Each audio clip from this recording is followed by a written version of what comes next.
So here's what we have behind the fuse box now. That big mess of wires is gone.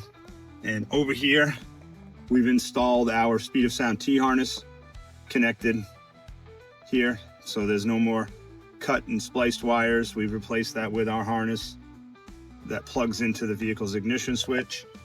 And then this is our remote starter that we're gonna tie up behind the dash now, which is obviously 1,000 times better than what it was before. Okay, as you can see now that we're finished,